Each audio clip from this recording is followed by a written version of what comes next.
మనం ఊరికి రావటం వలన మన వాళ్ళకి ఎంత లాభమో తెలుసా?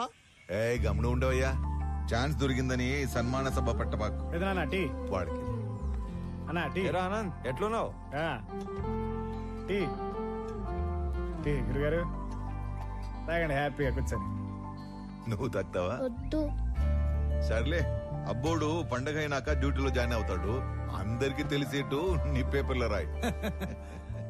ఇంకో విషయం, కనం పండగ రోజున వేటను కోసి జనానికి నిరుటిలానే బంతి భోజనం పెడతా అన్నాం.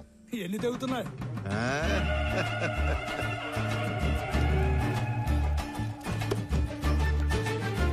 రే అనంత్, దుడ్డికి నీకు అంత లంకే ఉండదబ్బా. మటన్ కొట్టు సీనా అని పిలిస్తే సలపాగా నరికేటోడే. ఇప్పుడేమి తొందరైనదా? నాకి 3 తలలు అలాకాగా నరికినానా లేదా? ఏంటమ్మా, బాగున్నావా? బాగున్నానండి. చాలరాపా, దర్శనమైందా? ఆ చేతితో ప్రసాదం తీసుకుని రెండో చేసి ఆపుతా ఉన్నావు. ఇచ్చే ఈ పెద్ద ఆయన ఎవరో బయటూరి మనుషులా ఉన్నాడు. ప్రశాంత్ బాబు. రే అనంతు, మన వియ్యంకులు పెద్దమ్మ ఇంకా ఇంటికాడిని అరువులు చేస్తా ఉండారేమో, పోయి తొలగరా పో. వంటోళ్ళకి దుడ్లు ఇచ్చేసి ఉరకలాడతా పెద్ద ఏందిరా ఎప్పుడు డబ్బు డబ్బు. ఇది ఇంకా మారలేదు. పోయొచ్చా పోయొచ్చా? ఏంది రోయ్ పెట్టి చేస్తా ఉండారు? సిఐసార్ సంగతి మరుచావా? ఆయన గాని తెలిసే కాల్చి పడేస్తాడు సార్. మేముగా ఈ తూరు వచ్చే కయ్యలేదు సార్. మీరు గాని బలమందం పెట్టినారో ఆ మీట పెద్ద తంపు అవుతుంది. ఏంద్రో మొడుచుకొని మాట్లాడుతున్నావు? పోలీసులు పళ్ళులోని కొడతాడారేంది? అక్కడ ఏం జరుగుతుంటాది? వస్తారా రారా? ఏందిరా శుభు? ఎలా సార్, ఏమైనాది? ఎందుకు కొడతా ఉంటారు? నీకేంద్రా చెప్పేది? నువ్వు పెద్ద పొడికివా? పో పో. నాకు చెప్పండి, నేను కొత్తగా వచ్చిన డిప్యూటీ కలెక్టర్ని, ఈ మండలం ఇన్ఛార్జ్ ఎంఆర్ఓని. అభి, నువ్వు చెప్పు, మిమ్మల్ని యాదానికి కొడుతున్నారు పోలీసులు? ఇదేం కొత్త కాదనా? ఏ పండగ వచ్చినా వాళ్ళ పార్టీ అయినా ఇలా సిఐ మమ్మల్ని 4 ఐదుగురు గుంజుకుని పోయి యాటకు పంపుతారు, వంట చేపిస్తారు. మాతో గొడ్డు చాకరీ చేపించుకొని పైసా కూలీయకుండా తరుముతారన్నా. ఏమన్నా మాకు పండగ ఉండదా ఏమి? చూడండి, వీళ్ళు యాడికి రారు. మీరు పోండి, లేదంటే మీ నలుగురు మీద యాక్షన్ తీసుకోవాల్సి వస్తుంది. పదండ్రా వెళ్ళి సేక్ థాంక్స్ చేద్దాం. అన్నా. జాగ్రత్త, వెళ్ళండి. పదండ్రా. కబీర్, ಪೋರ್ಟ್ ಏಜೆಂಟ್ ಆಗಿ ಕೆಲಸ ಮಾಡ್ತಾಗೆ ಸರ್. అంటే పోర్ట్ నువ్వు ఆపరా స్వామి, పొదుగుకలు చెప్పిందే చెప్పగాక. అదే నాకు పెద్ద కష్టమైన పనేం కాదు. అవేమైనా అగ్గిపుల్లే ఏంది గుట్టుగా పెట్టిలో దాచిపెట్టుకోవడానికి? 450 టన్నుల మాలు, పెద్ద పెద్ద కంటైనర్లు నా డెగకను దాచిపెట్టడం అంత తేలికేం కాదు. సార్ ఆ కుర్రాడు ఏయ్, నువ్వు ఉండరా స్వామి, పెద్ద మనిషి మాట్లాడలా. పోయి నీ బాసుకు చెప్పు, మాల్ కనిపెట్టి కబురు పెడతాను. పోగు. ಆಯ್ತು ಸರ್. ఇప్పుడు చెప్పు. సార్ ఆ కుర్రాళ్ళని తీసుకుని వస్తుంటే మన పైన ఎవరు యాక్షన్ తీసుకుంటా అంటున్నారు సార్. నువ్వే చేస్తా ఉండవు? ఆర్ఎంపీ ప్రాక్టీస్ చేస్తా ఉండానా? ఎట్లుండదు నీ ప్రాక్టీస్? ఏదో మట్టసంగా పోతా ఉండాదినా. అగ్గువగా వైద్యం అందిస్తా ఉండాను, అదొక సాటిస్ఫాక్షన్. అంటే బా సరేనా, నీతో ఏదైనా పని పడితే టైం చూసుకొని వస్తాను. రేయ్, ఎవడ్రా వాడు ఇందాక యాక్షన్ తీసుకుంటా అంది? నా యాళ్ళు లాగి పీకాల్సిన పనిచ్చి లగెత్తుకుని వచ్చారు. వెతకండి రా వాడిని, పట్టుకురండి. మనం పట్టుకొచ్చే పని లేదు సార్, ఆయన్నే వస్తున్నాడు. ఎడా అతనే సారు.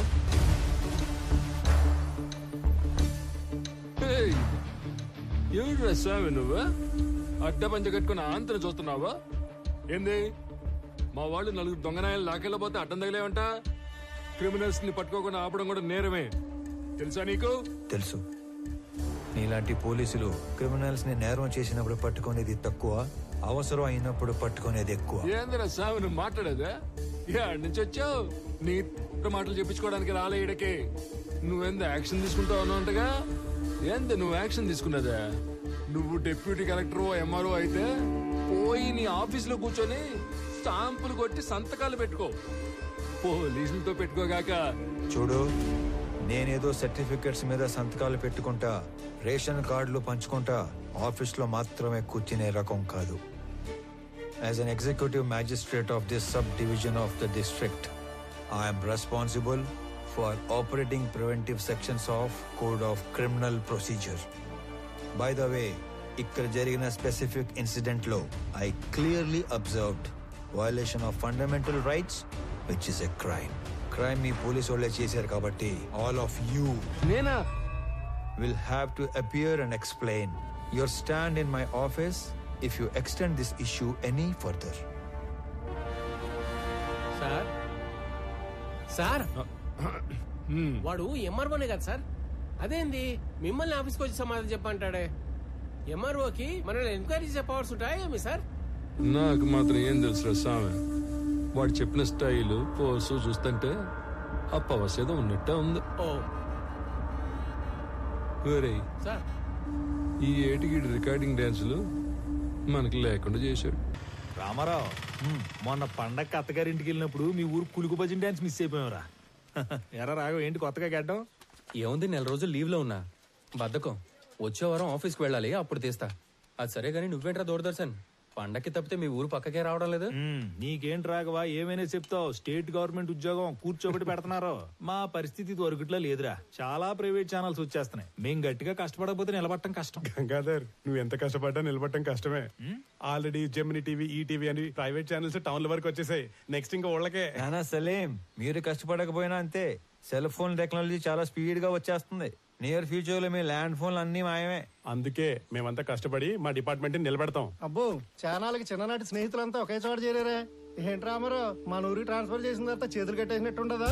ఇక్కడ నువ్వు సాల్వ్ చేయడానికి పెద్ద సమస్యలు లేవు, అలాగే నువ్వు చేయడానికి పనులు లేవు. డ్యూటీలో ఎప్పుడు జాయిన్ అవుతుండవు? రేపే. అయితే ఇంకా పనుంటే తప్ప రేపటి నుంచి కనపడరా. కొత్త ఎప్పుడు వస్తాడేమో గానీ పాతనైతే 11 గంటలకు వచ్చి టెన్షన్ 1 గంటకు వెళ్ళిపోయేవాడు. సుఖం ఉండేది మనకి. అవును కదా.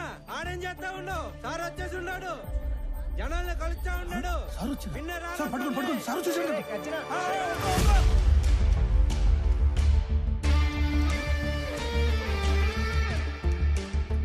నమస్కారం సార్, నా పేరు గజ్జల శాంతి స్వరూప్ సార్. ఎట్లంటారు నేను? మీకెందుకు సార్ ఈ శ్రమ? నేను అందరిని బయటికి వెళ్తాను, మీరు పోయి ఆ సీట్లో కూర్చోండి సార్. నీకు కరెక్ట్ గా 15 నిమిషాలు టైం ఇస్తున్నా. స్టాఫ్ మొత్తం నా ముందు ఉండాలి. అందరూ వచ్చేసినట్టేనా? వచ్చేసారు సార్. నేను చెప్పేది 2 విషయాలు. ఒకటి, నేను ఛార్జ్ లో ఉన్న దగ్గర గుట్టలు గుట్టలుగా ఫైళ్లు, గుంపులు గుంపులుగా జనం అస్సలు ఉండకూడదు. ఉండాల్సింది ఐఎమ్ అండర్ పెయిడ్ అనే థాట్, అంటే జీతానికి మించి పని చేస్తున్నాం అనే భావన. 2, రెవెన్యూ రికార్డ్స్ లో మార్పులు చేర్పులు, రాళ్ల క్వారీ, గులక గుట్ట, ఇసుక రేవుల ఎన్ఓసీలు, బర్త్ అండ్ డెత్ నేటివిటీ సర్టిఫికెట్లు, ఆస్తి పన్ను వసూళ్లు, అంతస్తులు క్లియరెన్స్లు ఎక్సెట్రా లాంటి దక్షిణ వచ్చే పనులు మాత్రమే చేస్తే సరిపోదు. తలగోక్కోవడం, ప్యాంటు సర్దుకోవడం కాదు. రిమెంబర్, మన రాజ్యాంగంలో ఉన్న దాదాపు అన్ని సెక్షన్స్ కి మనమే బాస్, మనమే సర్వెంట్. Any questions? ఈ 2 విషయాలు ప్రాంప్ట్ గా ఉండగలం అనుకున్న వాళ్ళు మాత్రమే లోపలికి రండి. లేదంటే నో పే లీవ్ కి అప్లై చేసుకొని ట్రాన్స్ఫర్ కి ట్రై చేసుకోండి. ఓకే?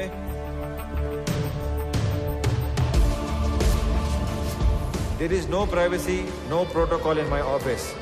నేను చేసే పని మీకు కనపడాలి, మీరు చేసే పని నాకు కనపడాలి.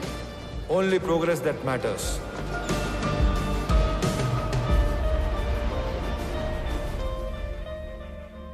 సార్, ఇతని అర్జీ చాలా ఏళ్ళుగా పెండింగ్లో ఉంది. కౌలు రైతు, 2 ఎకరాల ప్రభుత్వ బీడి భూమిని చూసుకొని అప్లికేషన్ పెట్టుకున్నాడు. కానీ అప్పర్ క్యాస్ట్. అతనికి ఆ భూమి ఇవ్వలేమని చెప్పినా కూడా ఆఫీస్ చుట్టూ తిరుగుతూనే ఉన్నాడు సార్. ఇప్పుడు కూడా మీతో గోడు చెప్పుకుంటానని నా ప్రాణం జోడేస్తున్నాడు సార్.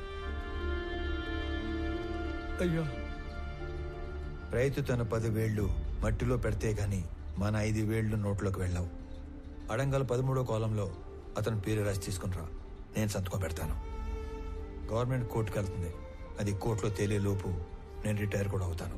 ఈ లోపు రైతు వ్యవసాయం చేసుకుంటాడు. అయ్యా, చచ్చేలోపు 1 సెంటు భూమి కన్నా ఆసామిని అవుదాం అనుకున్నానయ్యా. నీ వల్ల నా కళ నెరవేరింది. నువ్విచ్చే ఆ మట్టిలో మాణిక్యాలు పండిస్తానయ్యా, మాణిక్యాలు పండిస్తా. చూస్తా ఉండు మళ్ళా. ఒక్కొక్క మనిషి ఎంత పని చేయొచ్చా? మనం ఏళ్ల కొద్దీ చేయని పనిని కొన్ని వారాల్లో చేయించాడు ఆయన మొగలాయి సార్. లేదంటే రోజు 6 గంటలకు ఆఫీసు బేగ వేసే టయానికి 56 మంది వెయిట్ చేస్తా ఉండేవారు. ఇంకా 1 గంట టైం ఉంది, 2-3 కన్నా ఎక్కువ లేరు. ఆయన ఏదో మాయ చేశాడు సార్. పెద్ద మాయ చేశారు. మనం ఎంతో మంది దగ్గర పనిచేశాం. కాలం నీడలో వాళ్ళందరినీ మర్చిపోయాం. కానీ ఇతని నీడలో కాలాన్నే మర్చిపోయాం. గుర్తుండిపోతారా? రే అనంతు అన్నా పెద్దమ్మ చెప్పింది వదిన చెప్పిందని సాకుతో నువ్వు టౌన్ లో షాపింగ్ అయిపోయాక ఆఫీస్కి వచ్చి నన్ను డిస్టర్బ్ చేయొద్దు. సర్లేనా ఒక్కసారికి అన్నా అన్నా ఈడు చూడు నన్ను రోడ్డు రా ఎటా నడుస్తుడు ఈ ముసలోడా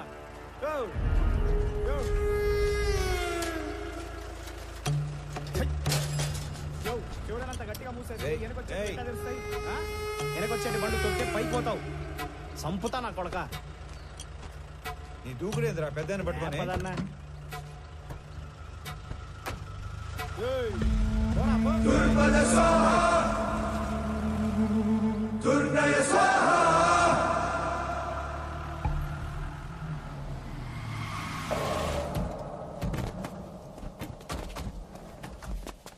సార్ ఇంత కష్టమైన పని అని తెలియక పెద్ద పోసు కొట్టి మిమ్మల్ని నమ్మి ఈ పని టేకప్ చేశా. ఎక్కలాడు తినాలకు వెళ్తే మెట్లు ఎక్కను దిగను సరిపోయింది. మీరు అంతే వెళ్ళడం రావడం తప్ప ఏం ఉపయోగం లేదు. ఛ! సార్ మాల్ మొత్తం ఏదో రూట్ లో ఎక్స్పోర్ట్ అయిపోయింది ఏమన్నా నాకు కొంచెం డౌట్ వస్తుంది సార్. అస్సలు కాల ఖచ్చితంగా మాల్ ఎక్స్పోర్ట్ అవ్వలేదు. ఇది నేను చెప్పిన మాట కాదు. మాల్ ఎవరైతే డైరెక్ట్ గా ఎక్స్పోర్ట్ చేసుకుంటున్నాడో డాను వాడు చెప్పిన మాట. మాల్ మీకు ట్రేస్ అవట్లేదు కదా అని మన దేశంలోనే లేదని చెప్పి కథలు చెప్పొద్దు. అయితే సార్ ఇంకో 4-5 టీములు పెట్టి తలా ఓ దిక్కు పంపి కూంబింగ్ ఆపరేషన్ చేస్తే త్వరగా ట్రేస్ చేయొచ్చు సార్. మీ చుట్టాలు కూడా తీసుకెళ్ళరా. నువ్వెవరో సామి నా కొంప ముంచెట్టున్నావు. ఎట్ట అంటే హడావుడి లేకుండా వెతకాలి. గవర్నమెంట్ కి ఏమాత్రం ఉప్పొందినా చాలా డేంజర్. ఇన్ని 100 కోట్ల ఎర్రచంద్రం ఒకేసారి దొరికితే దేశం ఉలిక్కి పడుద్ది. కలపకి కాపలా కూడా పెరిగిద్ది. ఓకే దీంట్లో ఏది జరిగినా నన్ను లేపేస్తారు. సైలెంట్ గానే ఎతకండి, కానీ కొంచెం స్పీడ్ పెంచండి. సార్ పండి. Good morning sir. మార్నింగ్ మాలినిదే. Good morning sir. Good morning sir. ఇది మాలినిదే, ఇది మాలినిదే, ఇది కూడా మాలిని. ఏంటి ఇవన్నీ? పేరు మాలిని సార్, ఊరు తెమ్మసముద్రం. ఆస్తి వారసత్వ బదిలీ కోసం అప్లికేషన్ పెట్టుకుంది. మనం దాన్ని రిజెక్ట్ చేశాం. దానికి నిరసనగా ఆవిడ ఉత్తరాలు రాస్తూ ఉంటుంది. బాగా బతికి చితికిన కుటుంబం అంట సార్. సరే కొత్తగా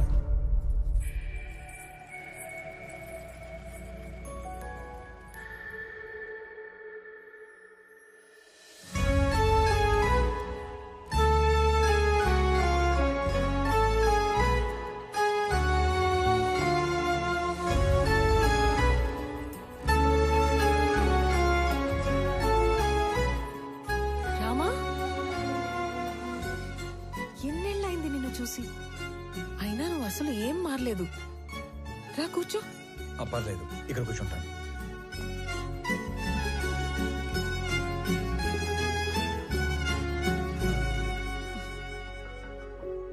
నీ పేరేంటి తల్లి? రామలక్ష్మి.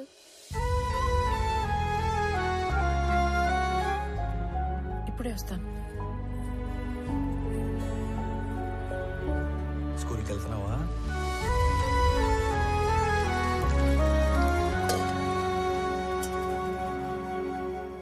Good girl.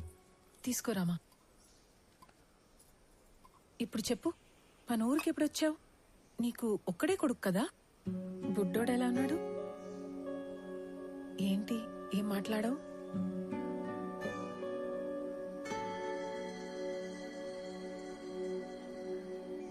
అసలు ఏం జరిగింది?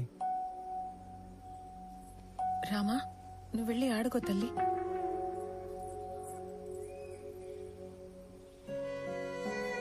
నా జీవితంలో జరిగిన చాలా మలుపుల్లో ఇది కూడా ఒకటి. మా వారి పేరు సురేంద్ర. మా నాన్నతో పాటు నార్త్ లో కాంట్రాక్ట్లు చేసేవారు. నా పెళ్లికి ముందు నుంచి కూడా మా నాన్నకి బాగా ఇష్టమైన వ్యక్తి. అమ్మ నాన్న కాలం చేశాక ఇక్కడే సెటిల్ అయ్యాం. కాంట్రాక్ట్లలో ఇబ్బందుల వల్ల నష్టాలు, వాటితో కష్టాలు కూడా వచ్చాయి. వర్మ అనే తన ఫ్రెండ్ ఏదో కొత్త బిజినెస్ ప్లాన్ ఉందంటే కలిసి వస్తానని వెళ్లిన మనిషి తిరిగి రాలేదు. నేను ఏడ్చి ఏడ్చి కన్నీళ్లు కూడా రావట్లేదు. అవును, ఇవి నీ చేతికి ఎలా వచ్చాయి? కొన్ని రోజుల క్రితమే డిప్యూటీ కలెక్టర్ గా ఇక్కడికి ట్రాన్స్ఫర్ అయ్యి వచ్చాను. అవునా? ఇంట్లో ఇంకెవరు లేరా? మా ఆయన్ని వెతుకుతూ రోడ్ యాక్సిడెంట్ లో మా మామగారు కూడా పోయారు. ఇవన్నీ చాలా ఉన్నట్టు సురేంద్ర ఉన్నంత కాలం పలకరింపుకి వచ్చే అతని పార్ట్నర్స్ కూడా ఇప్పుడు డబ్బు కోసం బెదిరింపులకి వస్తున్నారు. పోలీసుల చుట్టూ, లాయర్ల చుట్టూ, నీ ఆఫీస్ చుట్టూ తిరిగి తిరిగి విసిగిపోయి రోజుకో లెటర్ పంపుతుంటాను. దానివల్ల ఉపయోగం లేదు, కానీ కనీసం నా బాధ నిరసన అయినా తెలిపితే మనసు తేలిక పడుతుంది కదా. వీటి వల్ల ఉపయోగం ఉంది. ఇవే నన్ను ఇక్కడి దాకా తీసుకొచ్చాయి. ఇకపై ఇది నా బాధ్యత.